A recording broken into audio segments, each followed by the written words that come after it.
1950 to 1990 government of India ने क्या industrial policy follow करी? चलिए आज इस वीडियो में उसका सिनॉप्सिस, उसको शॉर्टकट में पढ़ते हैं और ये समझते हैं कि उसके अच्छे और बुरे इंपैक्ट्स क्या हुए। हेलो एवरीवन, आप लोग देख रहे हैं इकोवर्ल्ड डिजिटल क्लासेस और इस समय चल रही है Indian economy series for standard 12। हमारा चैप्टर है 1950 टू 1990 और इस वीडियो में हम डिस्कस करेंगे, क्विकली रन थ्रू करेंगे कि जो ओवरऑल इंडस्ट्री पॉलिसी रही गवर्नमेंट ऑफ इंडिया की वो क्या थी। तो चलो शुरू करते हैं। ओके, सबसे पहले हम पढ़ चुके हैं कि सबसे ज्यादा एंड सबसे इंपॉर्टेंट चीज जो इंडस्ट्रियल पॉलिसी में हुई वो ये थी कि इंडस्ट्रियल को डेवलप करने के लिए सरकार ने अपने हाथों में सारी कमान थाम ली। सबसे ज्यादा important role was public sector. सारी important industries, around 17 industries public sector के हाथ में रही, सरकार ने अपने हाथ में रखी। और इसका कारण क्या रहा कि ना तो प्राइवेट एंटरप्रेन्योर्स के पास पैसा था, ना वो पैसा लगाना चाहते थे, और देश को इंफ्रास्ट्रक्चर की बहुत जरूरत थी तो वो सरकार ही पैसा लगा सकती थी। और इसके अलावा शायद सरकार कहीं ना कहीं पर बहुत ज्यादा भीड़ नहीं छोड़ना चाहती थी, क्योंकि कहीं हम फिर से उन्हीं हालातों में जहां हम रह चुके थे, जहां हम इंडिपेंडेंट नहीं थे, हम स्लेवरी में थे, हम उन्हीं हालातों में वापस कुछ ना हो जाएं, इसलिए सरकार ने मैक्सिमम चीजें अपने हाथ में रखी। और public sector played a very very very important role in industrial development of the economy. ठीक है, तो पहला तो ये फंडा एब्सोल्युटली अपने दिमाग में क्लियर रखो। दूसरा फंडा क्या? अगर पब्लिक सेक्टर का सबसे ज्यादा रोल था तो प्राइवेट सेक्टर क्या करने वाला था? उसको कंप्लीटली साइडलाइन नहीं किया, कुछ इंडस्ट्रीज को क्या करा, पब्लिक प्राइवेट के रोल में रखा। मतलब 17 इंडस्ट्रीज तो टोटली सरकार के हाथ में, 12 इंडस्ट्रीज सरकार और प्राइवेट की मिलीभगत, जॉइंट पार्टनरशिप। एंड उसमें लेकिन जो मेजर रोल था वो किसने प्ले करना था? सरकार ने। तो इसीलिए प्राइवेट सेक्टर का जो सारे इस प्रोसेस में रोल रहा वो सेकेंडरी था, मतलब इतना ज्यादा उनको इंपॉर्टेंस नहीं दी गई, फॉर द रीजन जो मैं पहले एक्सप्लेन कर चुकी हूँ। तो इंडस्ट्री में सबसे पहला स्टेप पब्लिक सेक्टर की इंपॉर्टेंस, जो प्राइवेट सेक्टर है उसको दिया सेकेंडरी रोल, सेकेंड रोल। उसके बाद तीसरा पॉलिसी इंस्ट्रूमेंट जिसपे बहुत जोर दिया और जिसके चलते क्या हुआ मैं तुम्हें अभी बताने वाली हूँ, इंपोर्ट सब्स्टिट्यूशन पे बहुत जोर था। इंपोर्ट सब्स्टिट्यूशन क्या होता है? इंपोर्ट सब्स्टिट्यूट, यानी इंपोर्ट को रिप्लेस करो। जो चीज हम बाहर से इंपोर्ट करते हैं उसको अपने देश में बनाओ। तो ना ये स्वदेशी बनाओ, स्वदेशी खाओ, इस पे बहुत ज्यादा जोर आया उस समय पर कि आप अपने देश में बनाइए और वही हम यूज करेंगे। तो जो भी चीज हम इंपोर्ट करते थे अगर वो घर में बन सकती थी तो उसे बनाया जा रहा था, और इससे उम्मीद ये की जा रही थी कि जो फॉरेन एक्सचेंज है वो हमारी बच जाएगी, जो कि हमारे लिए बहुत ज्यादा जरूरी होती है। अब तुम्हें पता है फॉरेन एक्सचेंज क्या होती है? यूएस डॉलर हमारे लिए फॉरेन एक्सचेंज है, किसी भी दूसरी कंट्री की करेंसी हमारे लिए फॉरेन एक्सचेंज है। जब हम इंपोर्ट करते हैं तो हमें वो फॉरेन एक्सचेंज देनी पड़ती है। तो उसको बचाने के लिए देश की तीसरी इंडस्ट्रियल स्ट्रैटेजी थी कि इंपोर्ट जो हम कर रहे हैं उसे हम अपने घर में ही बनाने की कोशिश करें। ओके, फाइनली अगला जो लॉजिक इन्होंने यूज किया, जो अगली स्ट्रैटेजी चलाई वो थी, अभी मैंने पिछली वीडियो में डिस्कस किया कि देश को स्ट्रांग बनाने के लिए स्मॉल स्केल इंडस्ट्रीज पे बहुत फोकस किया गया। ठीक है, क्यों? क्योंकि भाई देश में पैसा नहीं है, पैसा कौन लगा सकते हैं? थोड़ा बहुत पैसा लगा सकते हैं, तो वो स्मॉल स्केल इंडस्ट्रीज ही लग सकती हैं। तो चलो स्मॉल स्केल इंडस्ट्रीज बन गई। फिर इन्होंने एक और काम किया, they started giving protection to domestic industry. Protection to domestic industry का क्या मतलब? अब देखो प्रोटेक्शन कैसे देते हैं। मान लो एक स्मॉल स्केल इंडस्ट्री है जो हैंडक्राफ्टेड शॉल बनाती है, और एक लार्ज स्केल इंडस्ट्री है जो मशीनों से शॉल बनाती है। तो किसकी चीजें ज्यादा जल्दी बिकेंगी और सस्ती बिकेंगी? लार्ज स्केल वाले की। क्यों? क्योंकि वो बल्क में बना रहे हैं, और क्योंकि बल्क में बना रहे हैं तो चीजें सस्ती बिकेंगी, तो जल्दी जल्दी बिकेंगी। और स्मॉल स्केल वाला कहाँ जाएगा? बंद। इस चीज को बचाने के लिए स्मॉल स्केल को प्रोटेक्शन दी गई, यानी कहा गया कि ये आइटम सिर्फ स्मॉल स्केल वाले बनाएंगे, लार्ज स्केल वाले तो बिल्कुल नहीं बनाएंगे। And foreign competition was not at all allowed. Foreign companies यहाँ आके अपनी फैक्ट्रियां नहीं लगा सकती थी। जैसे तुम आजकल देखते हो ना, सारी एमएनसीज इंडिया में फैक्ट्री लगा रही है, वो सीन तब नहीं था। बिल्कुल रोक रखा था कि नहीं आएगा कोई फॉरेन का कंपटीशन, क्योंकि अगर बाहर से चीज आ गई, तुम आज भी ये देखते हो, आज की डेट में सुबह से लेकर शाम तक जितनी चीजें तुम यूज करते हो उनमें से कुछ भी इंडियन नहीं है, एवरीथिंग इज बाहर का।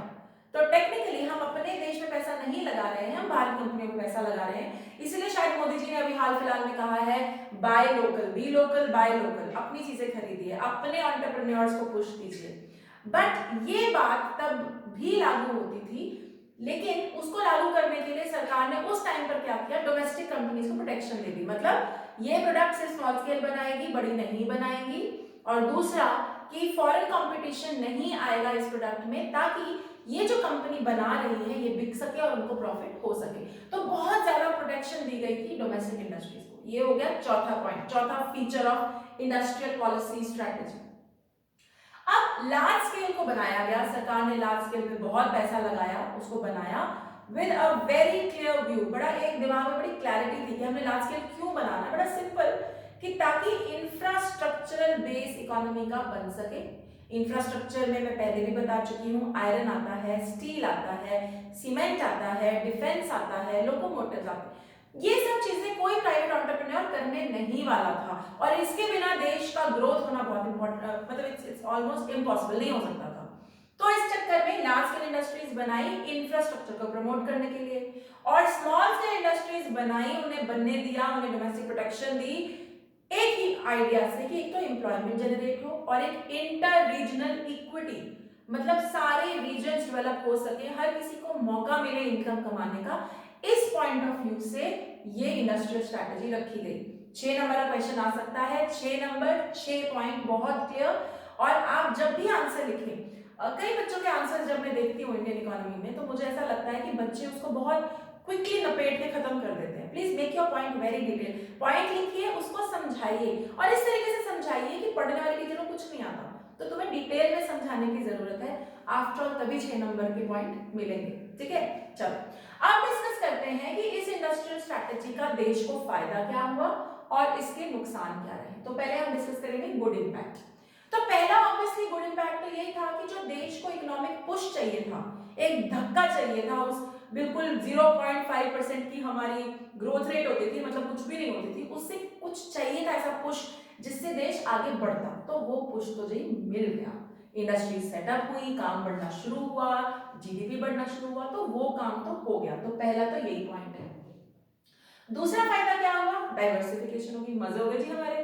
पहले तो क्या होता था, एक चीज मिलती थी और तुमको लेना है तो लो, नहीं लेना तो छोड़ दो, कुछ और मिलता नहीं था। लेकिन जैसे जैसे इंडस्ट्रीज बननी शुरू हुई, वैरायटी ऑफ प्रोडक्ट्स बनने शुरू हुए, अलग अलग चीजें मिलने लगी, तो कंज्यूमर के लिए, देश के लिए बढ़िया हो गया, बहुत ज्यादा डाइवर्सिफिकेशन होने लगी।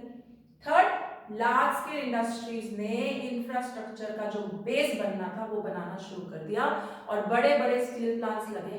To name a few, we have Rourkela steel plant है, भिलाई स्टील प्लांट है, हमारा BHEL है, भारत हेवी इलेक्ट्रिकल्स लिमिटेड, ये सब बहुत बढ़िया, ONGC है, oil and natural gas corporation, बहुत बढ़िया, बहुत प्रॉफिटेबल सरकारी कंपनीज हैं, एंड दे आर ह्यूज, बहुत ज्यादा बड़ी है। ये सब बनना शुरू हुआ और देश में जो इंफ्रास्ट्रक्चर की कमी थी उस पे काम होना शुरू हुआ। फिर स्मॉल स्केल इंडस्ट्रीज बनी। स्मॉल स्केल इंडस्ट्रीज का जो मेन मोटिव था, इस पे ध्यान देंगे, वो था objective of growth with social justice. मतलब हम ये चाह रहे थे, हमारी गवर्नमेंट ये चाह रही थी कि हम लोग ग्रो करें, बिल्कुल ग्रो करें भाई, इकोनॉमिकली ग्रो करें, खूब पैसे कमाएं, हमारा जीडीपी बढ़े, लेकिन not at the cost of social justice. अब सोशल जस्टिस क्या होता है? सोशल जस्टिस होता है कि हमारे देश के हर तबके के इंसान को, हर किसी को पैसा मिले, ग्रोथ मिले, वो भी अपना जीवन अच्छे से काट सके, ये पॉसिबिलिटी वो चाहते थे। और स्मॉल स्केल इंडस्ट्री ऐसा करने में बहुत हेल्प करती थी, क्योंकि स्मॉल स्केल इंडस्ट्री कोई भी सेटअप कर सकता था, जिसके पास 5 लाख के आसपास का पैसा था, कहीं पे भी सेटअप कर सकता था, और अगर नहीं सेटअप कर रहा तो कम से कम काम तो मिल ही जाता, एम्प्लॉयमेंट तो जनरेट कर ही रहा था, क्योंकि लेबर इंटेंसिव था। तो ये इस चक्कर में स्मॉल स्केल इंडस्ट्रीज ने इस ऑब्जेक्टिव पे बहुत काम किया। अब तुम्हें पता होगा कि पहले के जमानों में मसाला कूटने का काम, स्वेटर्स बनाने का काम, शॉल बनाने का काम, पापड़ बनाने का काम, ये सब घरों से होता था, और इसमें इतनी औरतें एम्प्लॉयड होती थी, इतना पैसा जनरेट होता था, thanks to this policy instrument. ठीक है, तो गुड इम्पैक्ट क्लियरली 4 है, जीडीपी बढ़ा, डाइवर्सिफिकेशन हुई, लार्ज स्केल और स्मॉल स्केल इंडस्ट्रीज क्लियरली बन गई। ठीक है, अब बहुत अच्छा हुआ, लेकिन हर चीज का कुछ ना कुछ तेरा प्रोज एंड कॉन्स। अच्छे भी होते हैं, बुरे भी होते हैं। तो बुरा क्या हुआ? बुरा सबसे पहला डिस्कस करते हैं एग्जाम्पल के साथ। So when I was young, जब मैं छोटी थी, तो लैंडलाइन, देखो मोबाइल फोन तो होते ही नहीं थे, तो लैंडलाइन लगते थे। लैंडलाइन क्या होता है? वो तुम्हारे मोबाइल फोन। अब तुम्हें जान के हैरानी होगी, ये लैंडलाइन फोन ऐसा नहीं था कि आज फॉर्म भरा और शाम को बंदा आ गया। आज फॉर्म भरते थे, 2-3 साल के बाद जाके आपके यहाँ लैंडलाइन लगता था। मतलब ऐसा सीन था कि अगर आपके यहाँ लैंडलाइन लग गया ना, पूरे गली में मिठाइयां बंटती थी कि हमारे यहाँ जी फोन लग गया, और पूरी गली आपके घर से आके फोन करती थी, क्योंकि आप अकेले होते थे गली में जिसके घर में फोन होता था। It was a big deal then. अब तुम पूछोगे मैम ऐसा क्यों? ऐसा इसलिए क्योंकि ये जो पब्लिक सेक्टर यूनिट्स थे, सरकारी कंपनीज, क्योंकि इनका रोल इतना इंपॉर्टेंट बना दिया गया, क्योंकि ये इतने इंपॉर्टेंट हो गए, इन लोगों ने अज्यूम कर लिया कि हमें कोई कुछ पूछने नहीं वाला। तो जो पब्लिक सर्वेंट्स थे उस समय, जो सरकारी नौकरी करते थे, उन्होंने काम करना बंद कर दिया कि भाई ठीक है, हमें कौन पूछेगा, हमें कौन निकालेगा। ऊपर से सरकारी नौकरी में कोई किसी को निकालता नहीं, तो भाई हमें कौन पूछेगा, हमें कौन निकालेगा, हम नहीं करते आज ये काम, हम 2 दिन बाद करेंगे, 3 दिन बाद करेंगे। इतना ज्यादा इनएफिशिएंसी हो गई कि काम ही नहीं होता था। कई हमारे टाइम से भी पहले जो टाइम था, तब 10-10 साल लग जाते थे फोन लगने में, इतना ज्यादा इनएफिशिएंसी। तो ये लोग क्या बन गए? They became dead social weight. Dead social weight का मतलब कि सोसाइटी में एक बर्डन बन गए। पब्लिक सेक्टर यूनिट्स को बनाया गया था इकोनॉमी को पुश करने के लिए, जो कि उन्होंने किया काफी साल। लेकिन उसके बाद, जैसा कि हर के साथ होता है, जब पावर ज्यादा हो जाता है, जब कोई पूछता नहीं है, आंसरेबिलिटी नहीं होती, तो हर कोई आराम से हम राजाएं टाइप हो जाते हैं। तो वही हो गया, हम राजाएं, और ये हमारे देश में बर्डन बन गए। क्यों? क्योंकि इनएफिशिएंट हो गए, तो पैसा बनाने की जगह लॉसेस होने लग गए। तो ये हमारे देश में डेड सोशल वेट का काम करने लगे, जिसके चलते सरकार वो पैसा कहीं और लगा सकती थी, लेकिन वो पैसा वहां पे फंस गया। तो ये तो हुआ सबसे पहला नुकसान, ये मोनोपोलीज बन गई। मोनोपोलीज क्या होता है? हम पिछले साल माइक्रो पढ़ चुके हैं, सिंगल सेलर।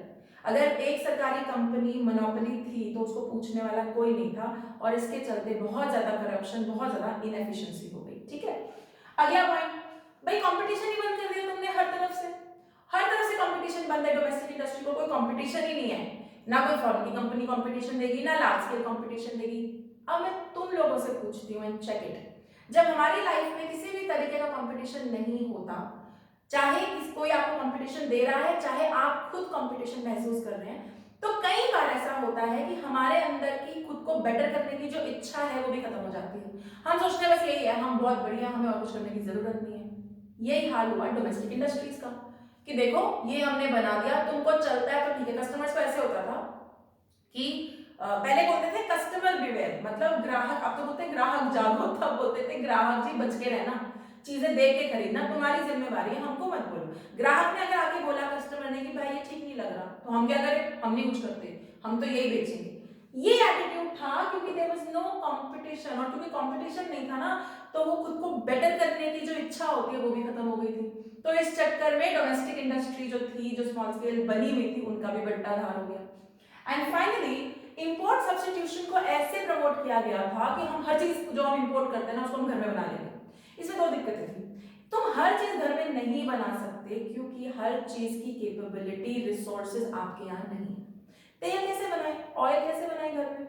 इंडिया में ऑयल के रिजर्वॉयर्स है ही नहीं ज्यादा, कहां से लाएं, कैसे करें? नहीं हो सकता ना।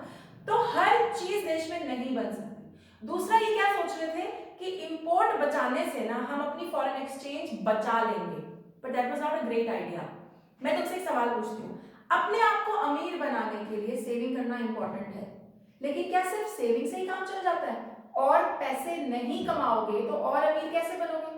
नहीं बन सकते ना। वही लॉजिक यहाँ पर, फॉरेन एक्सचेंज और कमाओगे नहीं एक्सपोर्ट कर करके, तो इंपोर्ट बचा के कितना पैसा बचा लोगे? कितनी फॉरेन एक्सचेंज बचा लोगे? कुछ खास नहीं।